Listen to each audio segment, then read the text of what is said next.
Know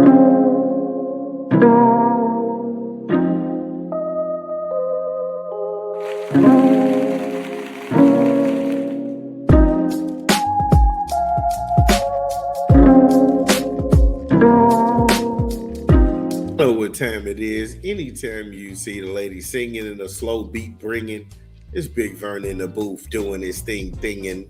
Ha ha! Today we had a great show. We talked Tua Tagovailoa. He's benched in Miami.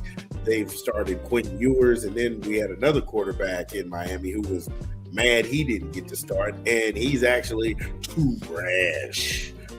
Find out what we think about that. Then the Raiders, they got a Chip Kelly problem. They got to fire Chip Kelly. That dude's an abject failure. He's got a fraudulent resume. It's full of smoke and mirrors. We dived into that. Then we talked about the Kentucky Crazies. Yeah, the Lexington Lunatics are ready to get rid of Mark Pope because, quote unquote, he's losing. At 7-4, the Wildcats, they have the number 6 recruiting class coming out of high school in the country, and they have a top 10 recruiting class currently out of the transfer portal. Find out what we think about that ridiculousness.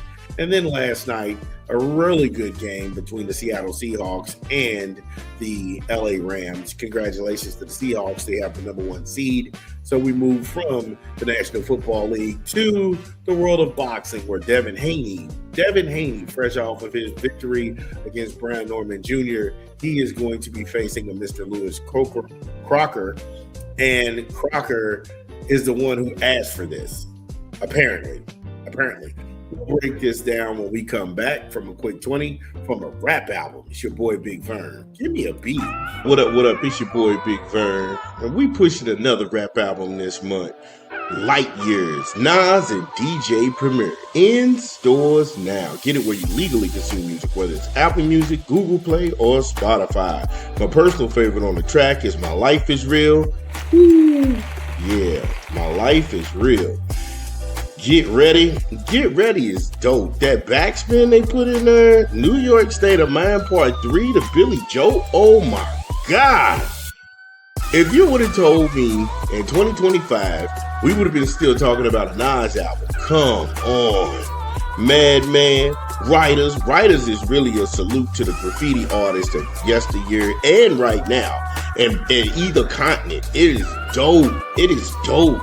Son, Young Kings, it's time. My story, your story. AZ and Nas still got it. I think when you go and look at the duos of hip hop, whether it be Method Man, Redman, whether it be Eminem and Royce the 5'9", AZ and Nas is in that category too. You know, Styles P, Jada, man, come on. Junkie and Third Childhood. Yo, Light Years by Nas and DJ Premier in stores now. Yeah, so make sure you go ahead and get Nas and DJ Premier doing their thing. I thought the album was dope, Light Years, but not gonna hold you. Dev Haney, what he's doing right now, let's just be real. And if Devin Haney stopped boxing today, he's already a first ballot Hall of Famer. That's the truth. I mean, unified at 135. He beat the brakes off Lomachenko. Lomachenko started crying like a little bitch or whatever. Then he stepped up to 140. He took on the boogeyman at that time, which is Regis Progress. And the Rougarou, he still ain't recovered. His career still ain't on track. Devin beat the brakes off him and became AKA Debo Devin. And then Devin gets to 147. He releases this list. Had everybody on there. Jerron Boots Ennis was on there. I mean, he had a lot of dudes on there. And everybody seemed like they was running. Nobody seemed like they raised their hand. Now, credit to Brian Norman Sr. and Jr. They went ahead and raised their hand, and then that's how that fight happened in Riyadh season.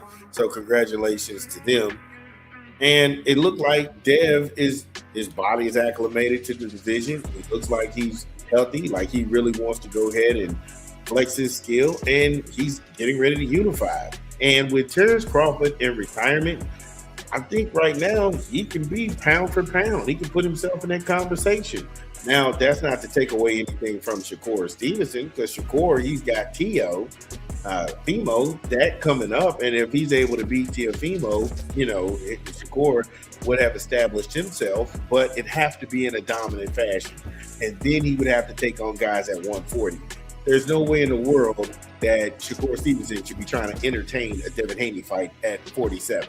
You're not even at 47. Concentrate on 40 and clean up 40 and then head to 47 if Dev is still around.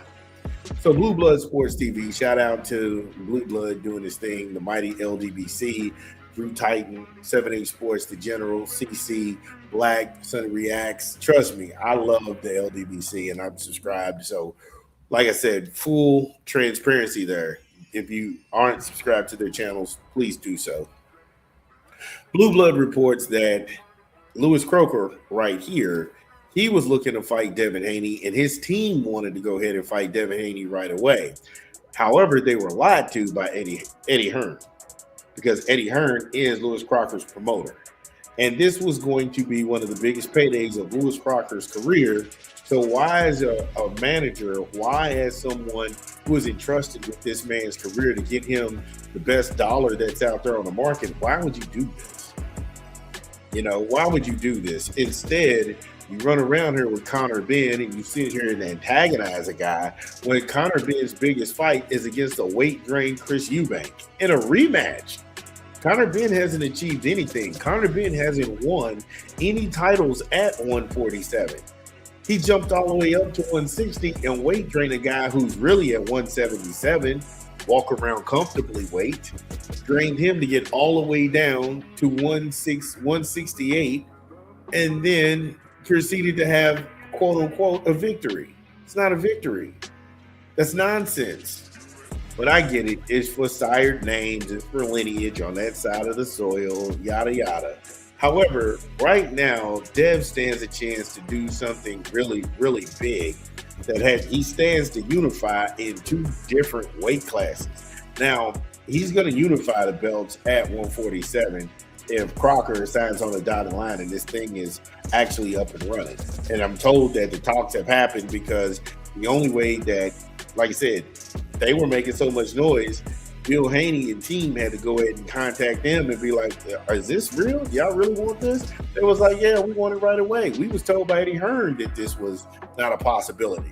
So then that's when it came out Eddie Hearn was up here trying to sabotage this fight. But if things move progressively like they want, you could be seeing a title unification by February. I don't care how people feel about Devin Haney. I like Devin Haney. He's one of the fighters who's doing what I want fighters to do, is take the challenges, take the hard challenges, throw caution to the wind and test your skills. So I'm going to go ahead and pay for it. And that's how everybody should be. So all this weird stuff about guys with no fathers and casting all of this daddy hurt on, I ain't here for all that. That's weak shit. If you fighting, I'm talking about it. I don't do gossip. I don't care about nobody's personal life. If you're fighting, you're fighting. If you're not, you're not. Until you got to fight, that's when I start barking. I don't bark, ain't no fight. I'm like, cool. All right, it's something else I ain't got to see. Because I think when the general public, when you get a chance to see how local fighters, not superstars, because these guys are superstars, they're fighting for world-class fights on a bigger level. When you start to go to local fights of guys who have jobs, they work at a bank or they work at Wendy's or they work at customer service gigs, and these dudes, they lace up the gloves and get in the ring. Everything it takes to get a fight to go through and finally happen with the original guys on the flyer, there's a lot that goes into that. So hats off to these guys making it happen. And if Devin Haney pulls this off, pound for pound, he's got to be number one in the world. And I know that's going to infuriate a lot of people. But what they say, facts don't give a fuck about your feelings. Dun, dun, dun, dun. Well, that's the show. Thank you all for joining us. We had a great time. Make sure you smash the like and subscribe button and share the content. This is Big Vern, and we'll see you tomorrow. Peace.